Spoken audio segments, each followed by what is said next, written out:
Welcome to the future, where the glass is half full and you'll need new glasses, where you'll be jumping from conclusions. The past is annulled, and a new future is born. Never before in history has so much meant so little to so many. AD on the radio.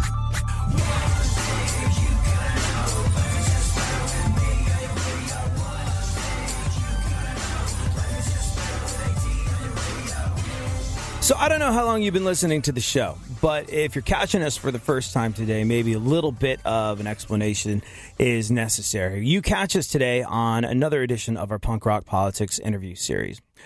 Me and my boy Funkhauser decided, yes.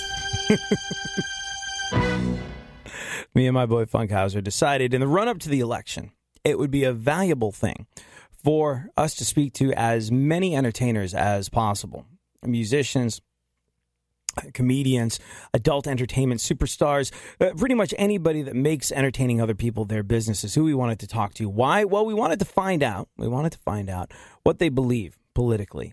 On the eve of an election that could change the entire world, we want to find out what they believe politically and why. And what's the point behind all this? Well, if you're new to the show, you might not have heard us say this before. If you've been around for a little while, you've caught it many, many times.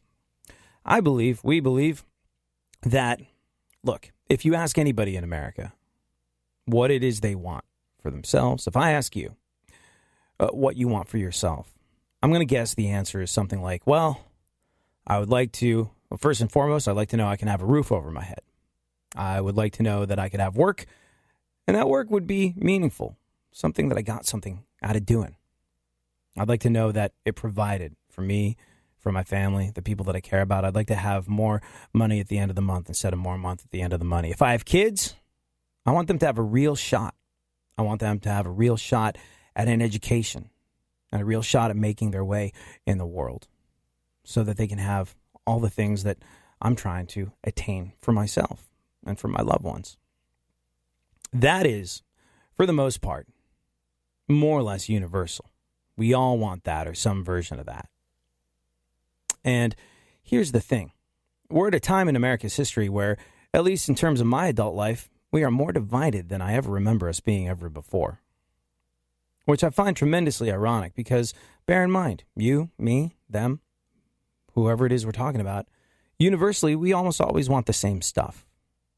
So if we bear in mind that we might have radically different ideas of how to get there, but we're still essentially headed to the same place, we might be able to stop and listen and have a conversation and maybe even learn something from one another. Whoa, and for that man. For that reason, I think it's important that we try and talk to as many different people that believe as many different things as possible on this show. And you may agree with them, you may not. They might be the polar political opposite of you. But I think it is important. For people to understand what people believe and how they got there. That, my friend, is the first step in bridging the gaps of division that have been forced upon us in America. And if you ask me, the old expression divide and conquer works really well in terms of today's politics. The quicker they can get you to subscribe to some ideology that really doesn't exist, it's just a name, it's a selling of an idea, it's really just this blanket term. The quicker they can get you to go, I'm a Republican, I'm going to vote straight, take a Republican. I'm a Democrat, I'm going to vote straight, take a Democrat. The moment they remove critical thinking from your political process in the run-up to an election that is this important, well, that's where you have been divided and conquered. So, more important than ever before, I think, to try and bridge gaps of understanding, bridge gaps of politics, bridge gaps of color of skin by getting to know as many different people as we can. And today we are lucky enough to be joined on the show by adult entertainer, adult entertainment superstar, model, media personality, and writer Tasha Reign. Welcome to the show, Tasha. Hey, thank you for having me. Whoa, look at all the people in here. Wow. Oh, man. We had some guests up to the studio for today. Now, here's the thing, Tasha. Generally speaking, when we speak to musicians, I have this go-to question, which is, what do you think that moment was? What do you think that moment was? Maybe it was seeing a show or seeing a TV performance or listening to a record that made you go, music has me, and this is what I'm going to be doing for the rest of my life. And when we come back, I'm very curious to know what it is that made you do all the things that you do, because there's a lot and you do them all really well. Specifically, I want to get into your writing. Thank you so much for hanging out, everybody. Follow Tasha Reign on Twitter, at Tasha Reign.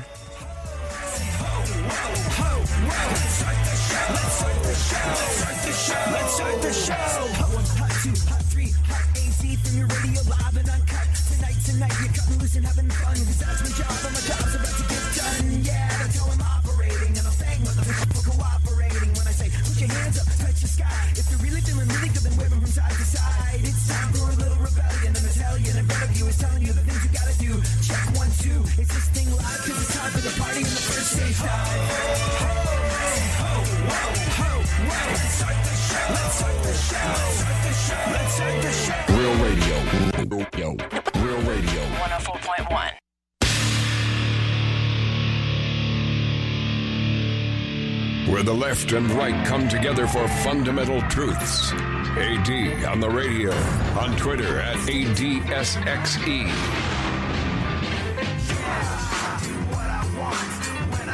Our guest on the show today is adult entertainment legend and superstar Tasha Reign. She's a model. She's a media personality. She also happens to be a very well-published writer. Renaissance woman for the 21st century. And, all right, so sex-positive feminist. What does that mean to you? I identify as a sex-positive feminist. I guess what it means to me is that I view my sexuality as something to be proud of, and I embrace it, and I encourage other women to do the same thing, but I also encourage them to do whatever they want with their sexuality. If that means not showing it, that's okay too. I'm supportive of all women, and I just believe people should have the choice to do what they want with their bodies. No, the only reason I ask is because I've seen the term sex positive thrown around an awful lot recently, and I've heard people use it, and I was just like, you keep using that expression. I don't think it means what you think it means, in a very Princess Bride sort of way. I was like, I don't think it means what you think it means. And like, so I really wanted to, I was like, all right, if anybody's going to know what it is, what the proper definition of sex positive, it would be Tasha Reign. So thank you for clearing that up. Well, the great part about vocabulary is that you can really make it mean whatever you want it to mean. I'm sure a lot of people look at me and they don't think I'm a feminist, but in my heart I am. So that's what matters. It's how you identify the world around you. And I believe that, being sex positive would help our society in so many ways. And just by not shaming female sexuality makes a huge difference. How much of that do you like? Look, one thing that I've said over and over again on this show is like, I kind of won the genetic lottery. I'm a white male in America. Like, and I wouldn't have the hubris to go, it's not like that for somebody that's different from me. I don't really understand what the life experiences are of someone who has a different color of skin, or someone who's a different, how much shame do you think is still associated with female sexuality? Because to me, in my enlightened little perch, that's great. Yeah, everybody can do what they want to, and in theory, we're all equal. But I know we're not. I just don't see a tremendous amount of it because, like I said, one genetic lottery, white male in America, very fortunate. So it's important to understand other people's perspective. How much shame do you think is still associated with this sort of thing? Well, I like that you're so aware of your white privilege. I'm looking at your profile photo right now on the computer. Very attractive. Oh, shucks. How much shame do I see associated with my sexuality? Well, for one, I'm a sex worker, and I like to use that word because people often try to disassociate being an adult film star with being a sex worker, but those are one and the same. And because of the work that I do, I definitely get to experience sides of people that others would never experience, and that includes the shaming of my life choices, and it stems from, I believe, puritanical beliefs, and it reaches over from family members to friends. But as I have grown up in the adult industry, I've been performing for 6 years, I've noticed that the more comfortable I've gotten with the work that I do, and the more, more open I am with people, the more they respect me. So It's interesting because I used to really feel like, oh my gosh, everybody is against me. And now that I have really just embraced what I do and I'm open about, I'm just going to do whatever I want. If you accept it, cool. If you don't, that's fine. You know, I feel like people are coming around and they like that. And they're like, oh, well, let me learn more about this, basically, you know, this prostitution you do on film. What is that? Tell me more. But it's definitely something that, you know, it is a weight that I carry on my shoulders because it is a conversation that is brought up with everybody that I meet, whether that's a new potential boyfriend or, you know, new friends, new family members, whether my mom's getting married in March and I'm a little bit nervous to meet her new side of the family, things like that. It's definitely people look at you with a different lens and you have to have a wall up, but not a wall that doesn't let people in, just, you know, like tougher skin, if you will. I think you hit on something. I think what you hit on is universal. It doesn't matter if it's your work or things within yourself that you're uncomfortable with. But I've found over and over again, the cooler you are with yourself, the cooler you're going to be to other people. Like if you meet someone who is just for whatever reason an abrasive person that you don't want to be around, that just, you know, sucks at life and is making your life miserable, chances are there's something inside of them that they're extraordinarily uncomfortable with. So it makes sense that as you've gotten more confident and cool with yourself, you're having an easier time with the people around you. You exude something now that maybe you didn't 6 years ago when you first started out. That is making bridging that gap a little bit easier. Yes, the transition has become much more comfortable. So, like, I mean, all right, this opens up an interesting social question. Your mom's getting married. You're nervous to meet her side, your new side of the family. Her fiance. I haven't even met him yet. Oh, right. Oh my goodness. Oh man. I know. They met on Match.com. I set her up on a profile 4 months ago, and I'm not even kidding. So that's pretty intense. Truelove.com. Wow. That is very interesting. So, do you know if he has extended family? Like, okay, if your mom's getting married a little later in life, oftentimes 64 there's years this old. Old enough to have a daughter that is going nervous to meet this person, and I had to set her up on her own Match.com profile. But it raises an interesting question. Does he come with an extended family, or is it going to be a large affair, do you suppose? Wow, these are interesting questions, which we will answer when we get back. Thank you so much. Follow us all on Twitter at FunkFM, at ADSXE, and at Tasha Reign.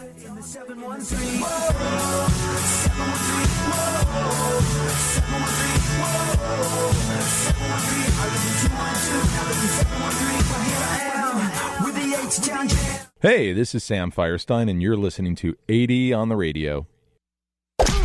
Don't get the blues, get all the news. We mean all of you guys out there in Radio Land. All aboard! He's back. AD on the radio. Give it up, yeah. Give it up, yeah. Bring this on. Come on.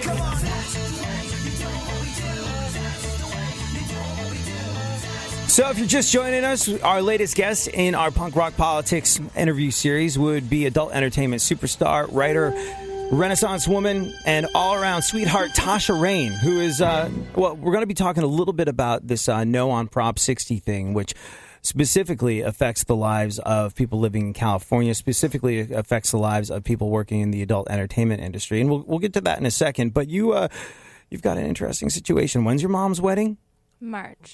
March, and you haven't met the fiance yet. No, I have not. And you say it's always interesting doing these first sort of meetings. And we're heading into the holidays too.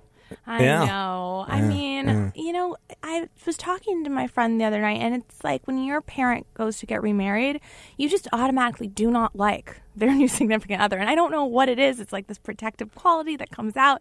You don't want to even think of your parents being like these sexual beings that have this other partner. Like, what are they doing with them? It's just, you just are grossed out by the whole idea. Do you know what I mean?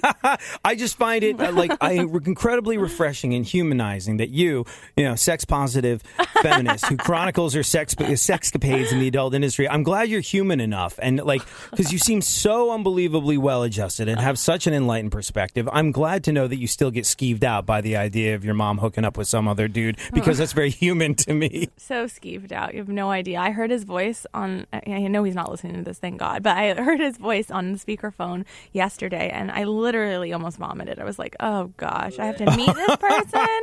Like, I'm so upset. And I just got these 2 miniature pigs as pets, and apparently he's like a big fan of pigs, and he like wants to meet them, and my mom keeps bringing it up, and I'm just like, oh God, he's just trying to like suck up to me, I think. He's trying to find common ground so you guys can all get around, and it can be yummy turkey and not that much palpable tension around the dinner table at Thanksgiving time. Yeah. That is seriously what that is the sound my pigs make in the morning. That loud, abrasive sound. It's a lot. I'm just going to throw this out here. Why the pet pigs? Well, it's been my childhood dream, my fantasy my entire life to own miniature pot-bellied pigs. And finally, I'm at a place in my life where that is an option. So I went and I purchased 2 pot-bellies. One's name's Harley. The other one's name's Quinn. And Harley and Quinn live in my bedroom. And I just got them. So... pretty awesome. So how does that work? Because like I've seen lots of people with sort of like pet wow, say that 10 times fast. Pet pot belly pigs. Funkhauser, try saying pet pot. Wow. No? Okay. Pet pot belly pigs. Wow. So impressive. How does that work? Like, do you walk them like dogs? Like, do they have a litter box like cats? What's the deal there? They have a litter box. They are extremely smart. They're the 3rd smartest animals in the world. They do go on walks, but I need to get them adjusted first. They're just 2 months old, so it's difficult to train them because they're babies. They're away from their mom, so you need to hold them, and you need to give them lots of treats when you're holding them so that they like that, and it's a positive reward system. It's a whole thing. I think I'm going to hire a pig trainer in LA to come over and help me out. Anybody looking for a pig gig? Yeah. Are you vegetarian? I am, yes. Okay. All right. I was gonna wonder if this had maybe changed your attitude toward bacon, because it's one of those things where I can't possibly imagine. Here's the thing. I believe that if you share a living space with something that has a heartbeat, you will grow to love it within at least a month. I think it's, if you don't, there's something kind of wrong with you.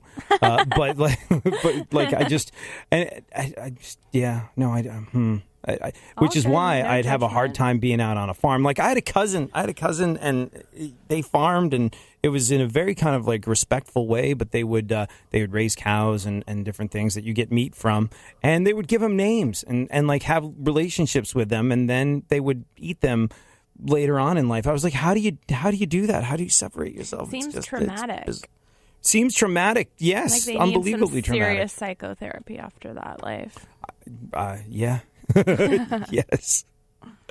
So the question that I ask a lot of people that are on this show is how you got to be the thing that you are and how you wound up making that decision. Now, for musicians, a lot of the time it's, hey, I saw the Beatles on the Ed Sullivan Show, or my kid brother brought home, or my older brother brought home a Black Flag record, or I went to see, you get amazing stories like that. But what do you think your aha moment was where you decided to do the things that you wound up doing? I mean, you do a lot, and I specifically want to talk about the writing, but you were on Laguna Beach, the MTV series, as a high school student, and then you posed for Playboy back in 2010, was it? Correct. And at what point did all this become a career choice for you? Like, at what point did you go, you know what, this is what I want to do? Well, I was in high school. I had a boyfriend throughout the majority of my high school career, and The Girls Next Door was on E, and I was a big fan. I looked at those women and I thought, oh, that makes sense. That's the exact type of life I want to live. And I just went after it. I moved up to LA and I went to school. I went to UCLA, and my parents kind of knew that I was going to dabble in modeling.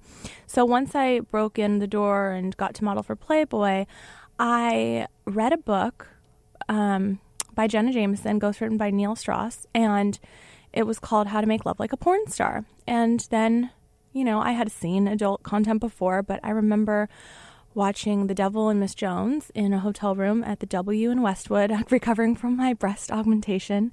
And Jenna Jameson was the star of that, and I watched some other Wicked Pictures movies, and I thought to myself, that is what you should be doing. It looks like fun. You would do that for free, so figure it out and just go do it, girl. So I did some serious research. I went online and I looked up different adult film stars and tried to trace back, like, okay, well, do they have an agency? What's the agency that's being promoted? And I found this agency, LA Direct Models, which was in the Vivid Entertainment building at the time and now has moved from there. But I went in and I showed them my Playboy modeling photos and I said, hey, I really want to make movies. And my agent was like, okay, do you have any weird scars or marks or anything? And I was like, no. And he's like, oh, okay. And he it sounds weird, but I got naked so that he could see my body because that is the material he would be pushing, right? And he was like... You know what? I don't think that sounds weird at all. that makes perfect sense. Right, and he was super professional, stayed away, just in a room. And he was like, oh, okay, I think you're going to work a lot. Yeah. What was it like the first when you did Playboy? What was that like? Because you talk a little bit about, look, you're incredibly self-possessed. You have a very enlightened perspective on a lot of things, but again, kind of humanizing in that you experienced a little bit of discomfort around the idea of telling telling potential boyfriends or telling family members or telling any of the above, this is what I do and who I am. What was that like, that first sort of Playboy magazine shoot? Was that sort of the way that broke the ice in your social circle and with your family? How'd that go down? Well, Playboy doesn't have the type of stigma that hardcore adult entertainment has. It actually parallels more with Sports Illustrated. People are very much more accepting of it, even though it is porn. It's confusing to me, but is it now though? Because now they're non-nude. To me, I've seen it. I was like, yeah, it's sort of Maxim-ish. I don't but even really... when I post for them, it still had that same vibe. And at that time, you still see everything. So it's not as hardcore and it's shot in more of a soft way. But to me, it symbolizes the same erotica that adult film does. But everybody has their own perspective. I just didn't feel that same type of, the guilt that people put on you when I posed for Playboy. There was still talk, but it was more oh, that's pretty cool. That's edgy. That's neat. When I started to make adult films, my first girl film that came out, because I started with solos, then did girl, then did boy, and then did a little bit more than that. Because that's just the way that I wanted to progress in my career. People were very shocked. My family members were like, "This is disgusting. What have you done to yourself?" This is it's a lot of hate, and I don't know what it. I think it's they see something in you that they don't like in themselves, and then they really express it. So anyway, the first time that I got naked, I was never nervous because that is my comfort zone. I love my body and I love modeling, and so I really, that's where I feel my most comfortable. Never did that make me feel nervous. I wonder what that's like, Funkhauser, feeling comfortable with your body. Well, no, Funkhauser. Oh yeah, you do the naked gardening thing. I'm English, so I'm English, so I still feel self-conscious, alone at home in the dark under the covers. I'm just that horrible time between the shower and when I dry off and I'm in bed. I'm like, ugh, nobody wants to see that. Quick, cover it. That's not a good look for anyone. So gosh. Just the idea of someone that's going, this is how I feel most comfortable and at home, naked. And there's lots of people that feel that way. I'm not one of them. And it must be incredibly liberating. I guess good for you. I walk around my house naked, and I just moved to this awesome place. Actually, it is owned by a guy in Puddle of Mud, that band, because I know that you guys like music over here. And anyway, I walk around and I look around, and I swear I think neighbors can see me, but I don't see them. I see their houses, and I'm like, can these people see me? And if so, is it a problem? I don't know. I just cruise around, hoping you will find out. Yeah. I'm sure. Yeah. You got. Okay. Yeah. See, I would be concerned. If I was your friend, relative, any of the above. If I was your neighbor, I'd be like, "Wow, there's a naked girl over there. This is all right then." But I would be like, "Aren't you worried about sort of creepy predatorial folks that see that and Yeah, the big brother in me goes. Yeah, the big brother in me goes draw those curtains. Well, there's only 3 houses where they could potentially see me, and one, it's the only people I've met from that house are 2 22-year-old guys. So I'm like, oh, well, I don't really care. I think their parents live there too, so.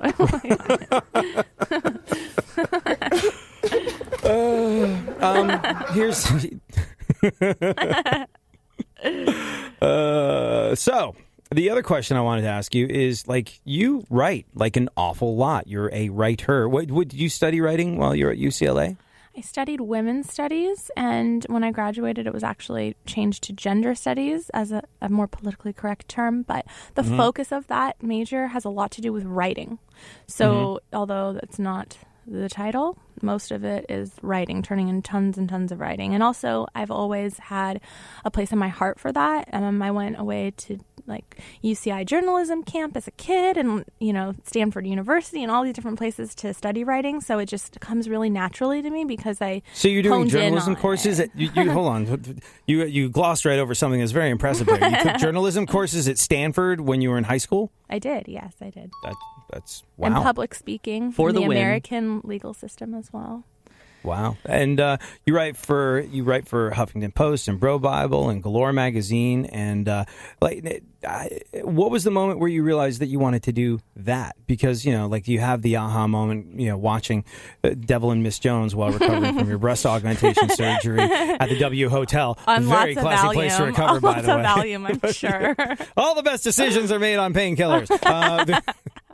But at what point were you bitten by the writing bug? Because writing's fantastic. I love writing. It's just, before I was making a living, note the sarcastic air quotes around the word living in radio, I would write to try and pay as many bills as possible. And it's tremendously gratifying and fun thing to do, but at the same time, it's not an easy road to hoe. It's it requires a lot of actual work. So, at what point were you bitten by that?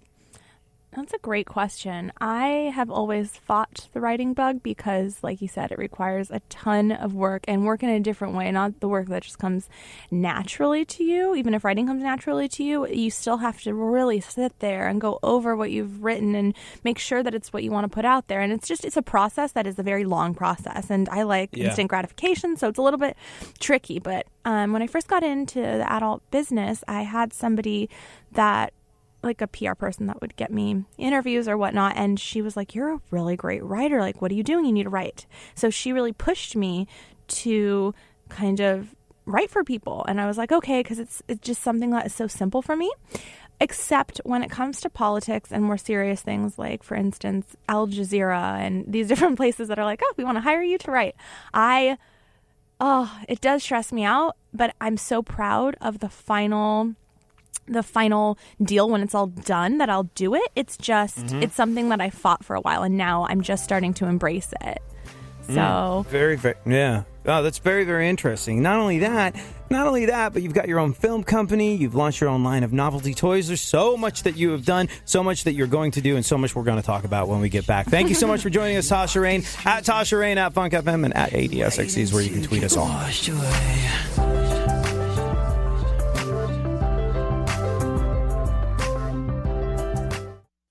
Always fair and mentally unbalanced. KPRC AM 950, Houston's more stimulating talk radio.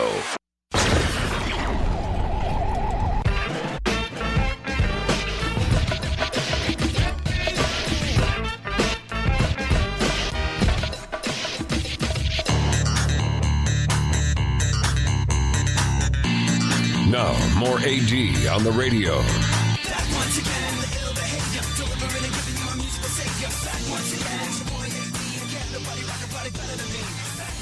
Our guest on the show today, our latest interview in our Punk Rock Politics interview series, is adult entertainer and Generation XY Millennial Renaissance woman. Does that make sense? Does that yeah. does that sound I like a thing? it. Can I make that my new Instagram description Please of do. myself?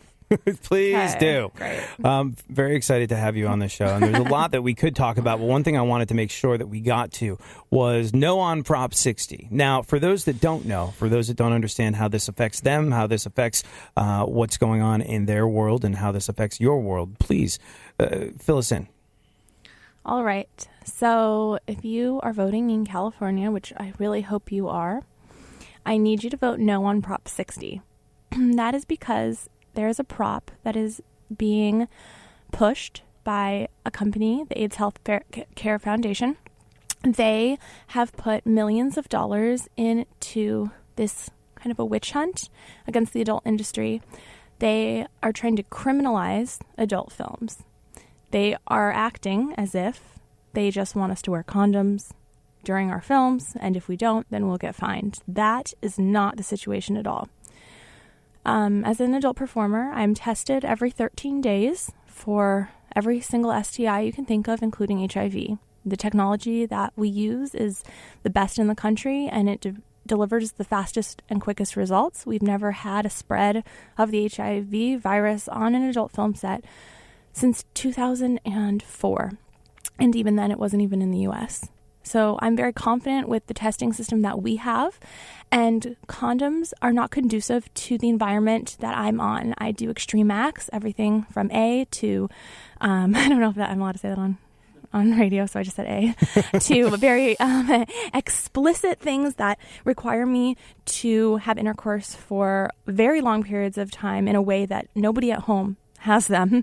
And because I'm an athlete and because I'm an entertainer, I need specific rules and regulations that are conducive to me, and my voice needs to be heard. And as a woman, I have zero interest in using a condom on an adult film set. It doesn't have a place. I would like the right to use one, which I have, but I don't want to be forced to put something in my body by a man named Michael Weinstein.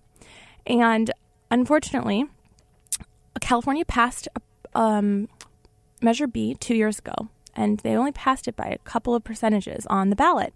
And it really concerns me because the way that these props are worded are confusing to the voter.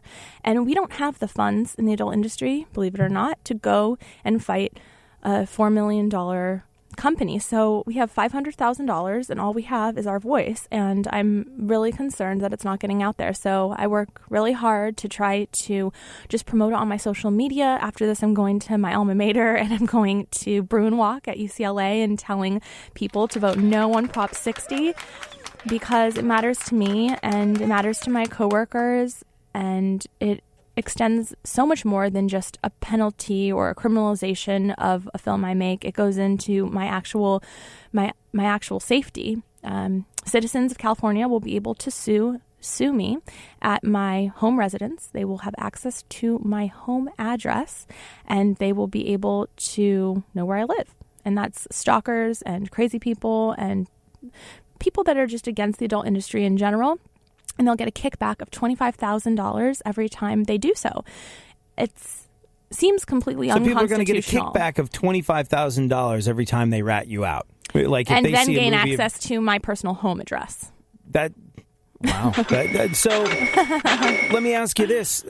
What do you think the motivation is of the folks that are what motivates someone to come up with a Prop 60 that goes after people like you and puts you in this sort of position? Well, Michael Weinstein has a history of hating the adult industry and trying to bring props against us like Measure B, which was passed 2 years ago.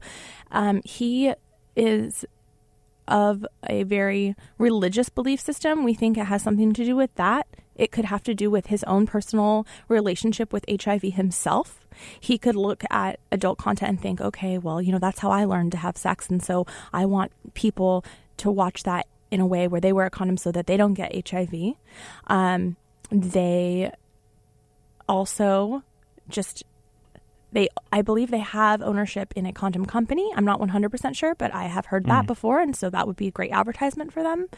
There's a lot of complex things, but mostly I think it's going to be financial. Somehow it's a financial benefit for them. And he would like to basically be the czar of the adult film industry. So in this prop, when it passes, or if it does pass, hopefully not, he will then take on this position where he will be able to make all of the rules and regulations of the adult film industry, but he's not in the industry. That's the scariest part of the entire thing. We're the only business that somebody is just coming into and claiming. It's crazy. We're not being treated like humans. Our voice has been lost. Women are being forced to use something that they don't want to use. There's a lot in this that's very messy. And I just think if it passes, it's going to be similar to Prop 8, where it's going to come to a higher court and it's going to be deemed unconstitutional. It's not right. Nobody thinks it's right. Even every politician from Republican to Democrat is behind us. The issue is the voters. And so we're so concerned about them going to the ballot and seeing Safer Sex Act, which is what it's also called. And then they're going to possibly vote for it because they don't understand that the adult industry doesn't want this act put upon us. You know, I mean, there's no way we can afford $70,000 fines for every act we do in a film. And I'm really nervous. It's going to make me reevaluate my career. I don't know if I would perform anymore. And right now, this is just California we're talking about. However, there is the fear that if this catches on in one place, then all over America, you're looking at similar situations. Absolutely. It's just the gateway drug. People vote for one thing in one county and it spreads, and that ideology really takes over the nation. But people don't understand porn is not legal to shoot in other places anyway. So it's really problematic because it would be deemed as prostitution, which is illegal in other states, in all states almost, except for some places in Nevada. And it's a very, very complex issue. We don't have a lot of rights and a lot of discussion around pornography. And so California has always been our home base. And even though it is mandatory to wear condoms and has been for 12 years, we had nothing enforcing it. Now we're enforcing it, potentially. As my libertarian friends would say, government is when they take your rights away, then try and sell them back to you. We'll get to more of this next. Every day you're going and working, running that rat race, and that pace and that place will leave a bad taste. Real radio. Real radio. 104.1. There's something happening here, and you should know what it is. The dumbing up of America. Now, more AD on the radio.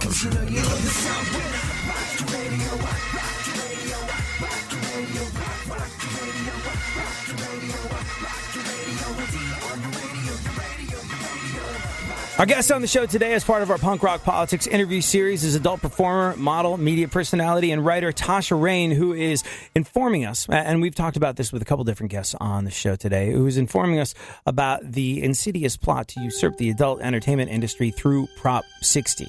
It takes away rights from performers, it takes away rights from women, it takes away rights from all of us, really, when you get right down to it. So where can people go and what can they do to support No Prop 60? First of all, you need to go and register to vote. If you are a California citizen, please do that. It would mean a lot to me. And make sure to vote no on Prop 60. Tell your friends and your family. And if you want a better understanding of it, go and just put in no on Prop 60. And all different sources will come up, firsthand accounts of what it, really is. And then go ahead and research yes on Prop 60 and go see what that means. You get a, critical analysis of what is really happening so that you can cast your own vote. But just know that the adult industry as a whole is against Prop 60. So no on Prop 60. Now, you have a voice that a lot of adult entertainers do not have, in that you are a published writer. You're all over magazines like the Huffington Post and Galore and Bro Bible, is it? Mm-hmm.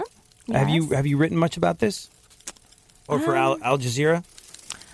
Have I written much about no on Prop 60? I have written some politically charged articles, but that is actually a great question. I have something due today, and then maybe I'll just, use that as my topic. I have been going to college campuses and promoting no on Prop 60 by passing out flyers and talking to people one-on-one. I was on the front line last week, the radio station, just trying to get the word out there.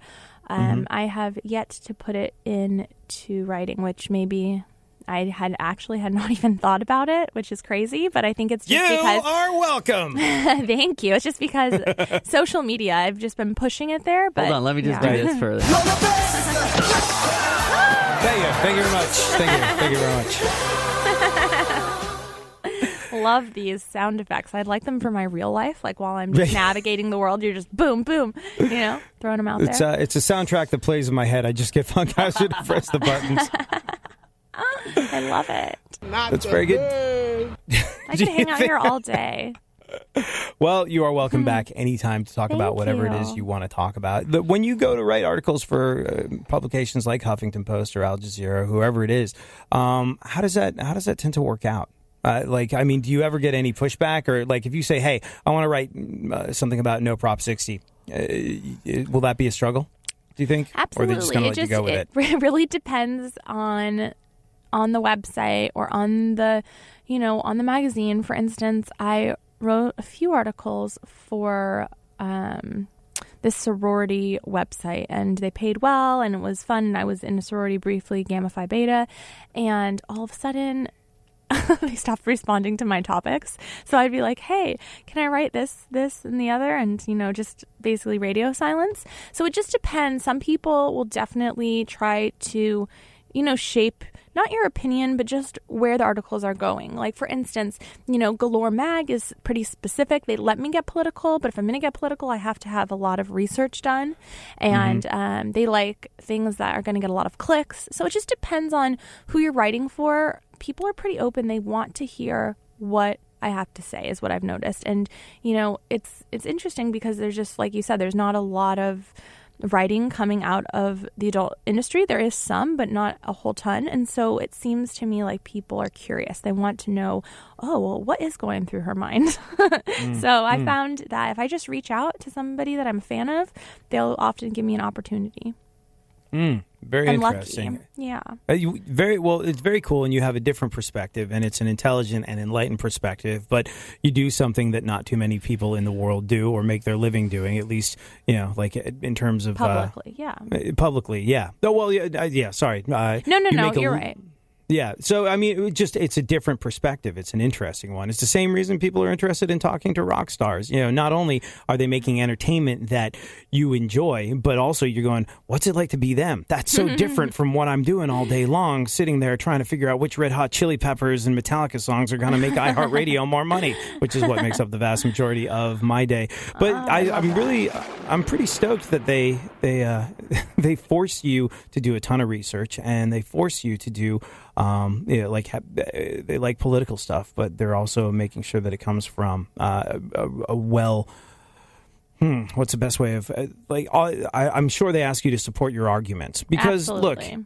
Look, people. There's going to be people that are going to do a drive-by click and be like, okay, so she thinks she knows something about politics, and I think the real value in that is them going, whoa, she knows entirely more than I know about everything, let alone politics. So I think that's an interesting take on your writing, and I'm not surprised that they force you to do a ton of research, but that not to on me everything though. Sometimes, especially like one of my favorite companies to write for is just brobible.com, because I can just spew out advice to guys on everything from sex and love and parties and girls and whatnot. Or I do this grab bag thing where I read all their emails to me and then I respond to them publicly, and that is one of my favorite things to do. No research involved. Right. just a response. Yeah. Maybe we should have you read some responses on the show. Is that a thing we could do you think? Totally. I would love to do that. That would be awesome. I stopped writing just because of the investment of time that it takes, and like the real sort of I guess crunch came when I had to interview Nikki Sixx of Motley Crue. And if you talk to Nikki Sixx of Motley Crue, you go, oh, great, I'm going to get to interview this guy. I've loved his records growing up. This is fantastic. So cool. Old Nikki talks in one giant hour-and-a-half long run-on sentence, which sounds great when you're talking to him. But when you start transcribing what the hell he said, first and foremost, it takes a lot of time just to sort of sit there and write down what it was he was saying, because you want to make sure he's represented and then rewind. properly. And then rewind. And then things that sound great coming out of his mouth don't look so... They make it look like you're a know-nothing bozo on the written page, because you're like, who's writing this? There is no punctuation. This is, like I said, it's an hour-and-a-half long run-on sentence. And chopping that down into a one-page article that you get paid who knows what for that was the real investment of time. So I really salute you for doing those things, because it's not easy just because of the amount of your life it eats up. And it says to me that you're very passionate and real with it. It's cool. Thank you. Appreciate it. So do you know how you're voting besides no on 60? Do you know how you're voting come election time? And first and foremost, you don't have to say, but feel free to if you want to. I have no problem stating who I'm voting for. I'm voting for Hillary Clinton. Mm-hmm. And how did you arrive at that? Do you have your parents? Your parents were they a big deal in your life? They They were a big deal in my life. My dad passed away, but my mom is very much a political person. She went to UCLA as well. My whole family is a Bruin family, but she majored in political science. And it's very funny to me. She ended up being a fabulous interior decorator and like gracing the cover of House Beautiful and all these different magazines that have nothing to do with political science. But yet, if you ever bring up politics with my mother, she loses it. She's very passionate and she's very stubborn. So she's like set in her ways. She's extremely liberal. She's just very much a Democrat. She's out there for sure. So I think it affected me, but at the same time, I like to know what other people are thinking. I like to hear other voices. I don't want to just follow the lead of somebody. So I was going to vote for Bernie Sanders in the preliminaries. And then my mom called me and she's like, "You're voting for Hillary Clinton. Like, this is it." You know, like she's a little bit controlling. But ultimately, Bernie Sanders was who I wanted. And now that we're down to these two lunatics, I'm going to go, just kidding. I'm going to go with Hillary. So I watched the first debate, and I just wanted to make sure that I had my ears wide open, or my eyes wide open, my ears open, everything. Like I was really hearing both sides of the story.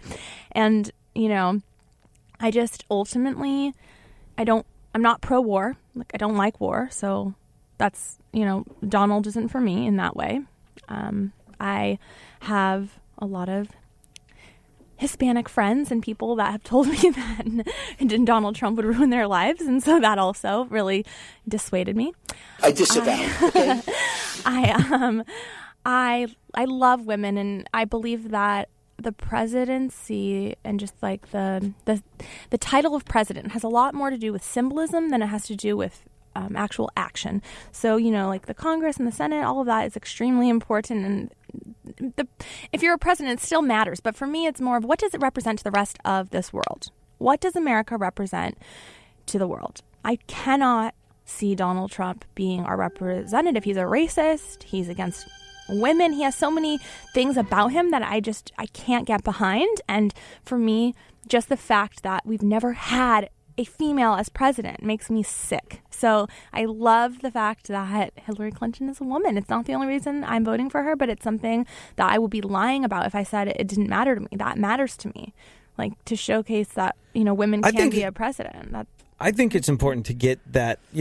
Look, I mean, I don't believe in voting for someone because of the color of their skin. I don't believe in voting for someone because of their gender. But It's one of those things where it's like, how is this not a thing? How have we never? How is like because of patriarchy? That's how it's not a thing. But it's not a thing because of.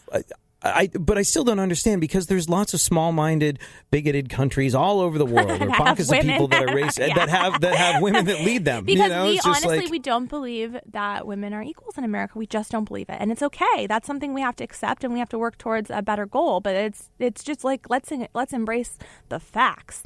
That's a fact. See, I grew up in England, where Margaret Thatcher was prime minister long time ago, and was prime minister for a very long time. So like, I remember first moving to England, and like, she's in charge. That she seems like she's scary, but she's in charge. Like she's scared, just a frightening individual that, seems to know how to handle literally anything. Like that was my 6-year-old interpretation of her when I saw her on TV. Like this was, if she was my math teacher, I would not try and cheat. I would not try and cheat on any of her tests, because she would catch me and she would punish me, and she would handle me in a way that was demonstrative to the rest of the class. Therefore, I grew up with that, and I was just like, why? How is this even still an issue in America? Right. And how is equal pay for equal work an issue? How is race equality an issue? I mean, there's so many things that were part of that debate that genuinely frightened me. I was like, oh my God, like when taxes got brought up, I couldn't believe what Donald Trump was saying. When he said that he needs more law and order in this country, I could not believe that. There are just so many things that every time he spoke, I was just sickened to my stomach. That is why I have to vote for Hillary. We have so much more that I want to talk about with you on this show, and we are just about out of time. I think that. Let me ask you this: do you have friends? And hang out with my pigs. Are they pot-bellied? I bet they're pot-bellied. My little pot-bellies.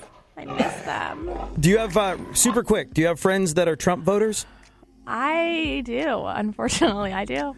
Yeah, but here's the thing: you've managed to remain friends with them, right? we're not extremely close friends, but it's but I don't think it's not a direct correlation. It's just kind of indirectly correlated.